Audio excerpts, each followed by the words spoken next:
very, very proactive on this as well. Lee Zeldin has let us down. This is an issue that stands to be the #1 most critical environmental threat to our country, but it has international implications as well.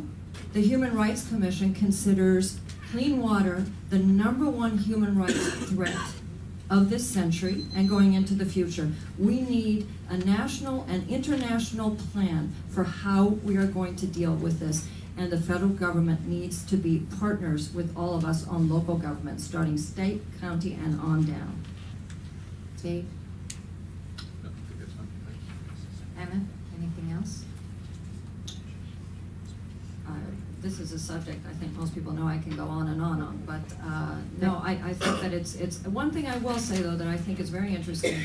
There's been a newly formed bipartisan caucus on climate change in Congress that is newly formed. It's only a few months old, and it is one that is critical to this region, but it is critical to the kind of planning effort that I'm talking about on a national level. Yeah, and I would note to that Lee Zeldin isn't a member of that caucus. There are other Republicans who are, and he has refused to join. So. Well, and the caucuses that he is a member of and the committees he doesn't show up for, so. Next question. Protecting the environment is critically important. How will you utilize the federal government's resources to affect land use decisions on the East End? I'm just going back and forth unless you're objective for some reason. Oh, no, that's fine. Happy to start. So the federal government obviously has an important role to play when it comes to infrastructure. That's the role that the federal government has the most important to play. Land use decisions are local and to some degree county decisions, but at the end of the day, it's those local officials who have to reflect the values of the people with regard to land use. The federal government can support with regard to funding and infrastructure. Right now, they are not doing that at all. We need to be funding infrastructure like transportation. Right now, the East End does not get funding for transportation. The funding goes to the New York City controlled pot, and right now that greatly affects our land use in the East End because we don't have the ability to put transportation dollars to effect. We don't have the ability to fund, jitneys or light rail, shuttles, those kinds of things that could be used here in the East End. We need to create an East End Transportation Council so that federal money comes to the East End and doesn't have to siphon through the New York City controlled pot. I think that land use decisions have to stay in local control. I think that is something that is very important to maintain in local control. When we're talking about actual land use decisions, how do we plan into the future? But I do think that part of that planning is understanding what the big picture looks like. And municipalities, Long Island and beyond, have not been very good at looking at it in a broader sense than just their direct neighborhoods. And that has to change, and the federal government has an important role to play there in funding it. And I think that the transportation issue and the infrastructure issue, particularly as we're dealing with climate change issues, because that does affect land use decisions, and the federal government has to be a partner in that. As you know, Fred Thiel led the way on the idea of creating a regional transportation authority for out here, and led the way in wanting to separate from the MTA. And that is something that has to be looked at going into the future. And we have no leadership in Congress there, but we also need the state to be our partners on that. And now that there's some changes up at the state, it might in fact be possible. There's some people that aren't in the same house they used to be in, if you know what I mean. Dave, rebuttal? Yeah, I think regional planning is critical. When I became chair of the Planning Commission for Suffolk County, which is that layer obviously between the more state and federal level and the local level, we had not put together, the county had not put together a comprehensive county plan, regional plan for how we're going to emphasize what our assets are as a region, what our goals are as a region, and how do we best accomplish that. They hadn't put one together since the 70s. So we put together, working with County Executive Malone, the county legislature, the towns, et cetera, the first regional comprehensive plan in literally 4 decades for our region. And it focused on things like water quality, focused on things like transportation, and how we can make sure we're driving economic growth in a sustainable manner. That's right. I think one of the things that has been missing from these sorts of planning efforts is the sustainability plans that we are actually seeing a lot of corporate America leading the way on because they have recognized that there is a dollar and cents value to doing sustainability planning. And we in Southampton, during my time as supervisor, as most of you know, we undertook the study and created the Sustainable 400+ plan, which is a plan that looks into the future for Southampton and makes sure that every single land use decision is made with sustainability in mind and looking decades into the future. Okay, next question. As a former town supervisor or head of Suffolk County Planning Commission, can you state your position on and or resources that can be utilized to develop sewer districts tied to increased density? Sure, I'll take the former chair of the planning commission part of that question. I won't. You did the other one. So sewers have an important role to play with regard to water protection, but only in the right places. The very western part of this district, Kings Park, Smithtown, those are appropriate places for there to be sewers. Around the Islip Airport, the Ronkonkoma hub, those are all appropriate places for there to be sewers. We can have more density. Out east, we have more. We try to stay away from that density. In fact, I've worked to fight against the overdevelopment we've seen on the east end. But when it comes to sewer infrastructure, how you fund it is critically important. The federal government should put together an infrastructure bank to help states and localities fund that. I put together the first conference in our county's history on working on how you actually fund those kinds of things. There's a variety of different ideas like tax increment financing and other things that will allow us to pay for it without increasing taxes, which is critically important. We are already overtaxed here on Long Island. So making sure that we're paying for it in a way that uses future growth to help pay for the infrastructure is a way that other states have done. Ours has not, and federal government can help incentivize and make that happen. I think one of the things that we know is that sewering is not a viable option for a very, very good part of this district for a couple of reasons. One, because sewering, the way we know it, doesn't do a good enough job. And we also know that we have a build-out that is decades old at this point, and that does not lend itself to coming in retroactively and sewering. And most of all, we need to make sure that all of these plans, as they go forward, are done again sustainably. And that's why we did the sustainability plan in the town of Southampton while I was supervisor.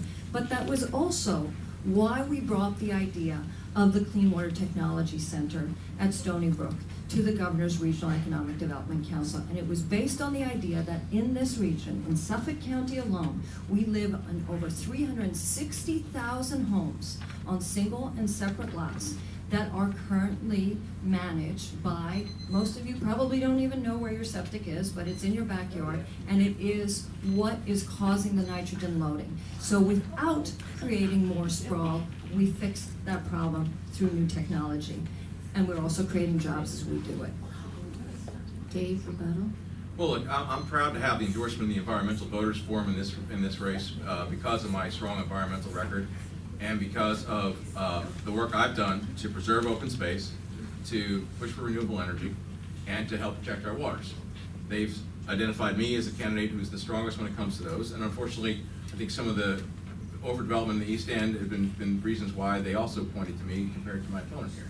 But what we need to do, make sure, is that our member of Congress understands that the most sacred responsibility is to preserve, protect, and defend our natural environment. Lee Zeldin has not done that. He's voted against the EPA's Clean Power Plan that actually would help us reduce carbon emissions at no cost to us here on Long Island. I think trying to put overdevelopment in my lap is just almost laughable. The fact of the matter is that we live under zoning laws that have been in place for decades. And we tried to stop that. We looked at our comprehensive plan, we looked at several updates to it, we looked at areas where we could upzone, and we fixed what we could with the PDD law, understanding that it was the one tool that we had left to do better than what the underlying zoning allowed us to do, as long as we did it right. And the environmental record that we're talking about, in terms of having preserved thousands of acres in my time as supervisor, and several other things, was what combated the overdevelopment that was unfortunately part of the as of right that was in place for decades in this area. Next question. Congress is currently mired in gridlock. What experience do you have getting people to work together to get things done? So when I was chair of the Planning Commission for Suffolk County, we worked together on a bipartisan basis. We had Democrats and Republicans who came together to put together plans like the Renewable Energy Plan that was recognized as a national model and has become the model for the state in terms of how people to make it easier for people to install solar. We put together plans on geothermal energy and wind energy, et cetera. We did that unanimously because we brought together Democrats and Republicans and worked with town supervisors of all different parties to come together to work on that. I also helped start in the Congress the Bipartisan Caucus on Innovation and Entrepreneurship. It was an effort I put together with some members of Congress about 3 or 4 years ago now, to bring together members of Congress to work on job creation. There were no caucuses in the House on job creation. So let's start one. Work with members of Congress to do that. We had 2 Democratic co-chairs and 2 Republican co-chairs. Today was the first day that crowdfunding was allowed in the United States. I was the one who wrote the letter from members of Congress from both sides of the aisle to the SEC to push them to get those regulations out. And so I have experience working in the Congress on a bipartisan basis and also regionally and locally on a bipartisan basis. Anna? When I got elected to the town board, I was told I had a snowball's chance of winning in a town that invariably elected Republicans. And I said, I will work for people, I will not work for politics. And I will bring people together to work together and to get the job done. And I did that. When I first started uncovering the multi-million-dollar deficits, the fiscal mismanagement, so many of the things that were structurally wrong at the town hall, the only way to get that done, and in the beginning I was the only one without an R next to my name, was to get people to work together and understand that unless we worked together, we were never going to resolve these problems. And then I got elected supervisor, and I got reelected 3 times with 60-40 margins in this town because I got people to work together, because I cut through that gridlock, and because I had a history of having worked with and for people who had never been represented in government before. Steve, rebuttal? Well, look, I mean, Sally Pope's here. She was elected as a Democrat before. And Sally,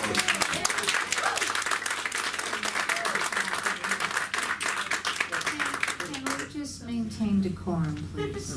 but what I think, you know, and I look, I appreciate Sally's support, and I appreciate the support of all the Democrats who've been on the town board with Anna in here. And that's, I want to thank Sally, and I want to thank Bridget Fleming for her support. I want to thank John Bouvier for his support, and others. But the bottom, but the bottom line, I think, is you need to be sure you're leading and doing progressive things and accomplishing progressive goals while you're bringing people together. That's what I've worked to do.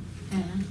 And I think that there is a good reason why people in government who have accomplished progressive goals like I have, like our Senator Kirsten Gillibrand, like our neighboring Congressman Steve Israel, like our former Congressman Tim Bishop, like our Assemblyman Fred Thiel, like our current Supervisor Jay Schneiderman, like our County Comptroller Tom DiNapoli, and several other of the sitting members of every level of government have endorsed me because they know I've gotten the job done and I've gotten a progressive agenda through getting people working together. Please hold your applause till the end. Next question. What will you do to stop the influence of big money in politics? That's a great question. So when I was a senior in law school, I wrote my thesis on campaign finance reform because I believed that it was the most fundamental issue affecting us. It really underlies everything else. when you think about it, the fact that corporations can put their thumb on the scale when it comes to our elections and our campaigns is a critical reason why we don't have more progressive policies when it comes to the environment, a critical reason why we don't have more progressive policies when it comes to healthcare and the oil and gas industry, et cetera, the list goes on. So I've been a fighter for campaign finance reform for a long time. I was recognized by the Long Island Progressive Coalition as their Person of the Year 2 years ago for the work I've done on campaign finance reform. I helped lead the effort that the Brennan Center put together called New York Lead, which was an effort to reform our state campaign finance laws. We need to get rid of Citizens United. That's a critical step. But that's not the only step. We need to then move to public financing to make sure that elections are paid for by all of us and not by some of us. At the end of the day, we need to move to a system where the corporate money is taken out of the system, and that's how we restore democracy. We absolutely have to overturn Citizens United. We have to make sure that we have a Supreme Court that is fully seated and with people who understand how critical this is to the very basis of our democracy. And we have to create full transparency. Who is giving money to what and who? And what are they maybe getting in return? That transparency does not exist in campaign financing today. We also have to get the self-funding option out of this, because it cannot be that only rich people can run for office in this country. And unlike my opponent here, I have put zero of my own dollars into this. I applaud him for being able to put $250,000 of his own money into it, but I don't think anyone should be able to put their own money into it. It's part of a democracy. I'm proud of having almost 4,500 single and separate donors that on average have given me less than $100 and that are supporting my campaign on a grassroots level. Dave. Thank you. Look, I'm proud to have invested in this campaign because I believe that I'm the right person to beat Lee Zeldin. And I'm proud that many of people in this room and across this district, virtually every Democratic elected official in this district agrees with me on that. I haven't had Hampton's developers throw me fundraisers, unlike my opponent. I haven't had Wall Street billionaires throw me fundraisers.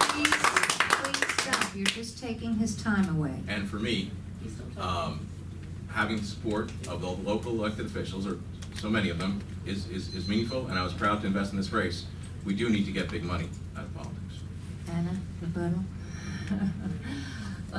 If we want to go down the list of local officials that have endorsed, I have plenty of them. I've also been endorsed by the people that I have served for 8 years, and I've been reelected 3 times by 60-40 margins because people liked the job that I did, and they liked what I got done for this community. And yes, I had plenty of them then support my campaign with everything from $1 to more than that. Are some of them people that have done some good work in this town? Yes, they are.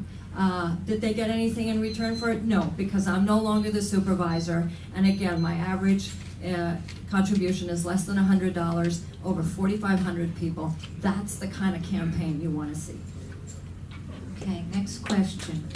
Why are you the better candidate than your opponent? Not because I pour water any better. Look, I believe at the end of the day, we need someone who can take Lee Zeldin on when it comes to the critical issues of our region. And the people of this region are looking for 2 things in general. One, someone who will focus on growing our economy. Someone who will make sure we can create good jobs so our kids can afford to be able to live here. That's the work I've done. I've helped start companies, I've helped incubate companies, I've helped companies be launched out of our research laboratories so we can create more good paying jobs. We also need someone who has a background in will stand up for our environment. I have a clear record in doing that. That's why the Environmental Voters Forum has endorsed me in this race, and I can take that fight to Lee Zeldin. We also need someone who has experience on the national scene pushing back against corporate abuse and corporate power.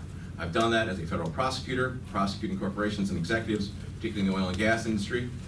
I've done that in fighting money laundering. I've done that in the work I've done on campaign finance reform. And lastly, we need someone who can take Lee Zeldin on when it comes to national security. I've been involved in the war on terror. I've stood up for the people of this country in both actions here and actions abroad, and I look forward to taking the fight to Lee Zeldin in November. Anna? I think I'm the better candidate because I'm the only one who's actually gotten the job done in government. I am the only one who's actually gotten elected 4 times, and I have gotten elected across party lines. You don't get elected in the town of Southampton with 60-40 margins if you don't have cross-party appeal. Why? Because I've gotten the job done. And I've gotten it done without raising taxes. I've created jobs. I have seen to economic development in parts of this town that needed it the best. The Flanders Riverside Plan, all the work that we got done here in Hampton Bays, and looking at the needs of people and fighting for people and having a track record of actually getting that job done as you're fighting for them. And I have a background in foreign policy, a real one.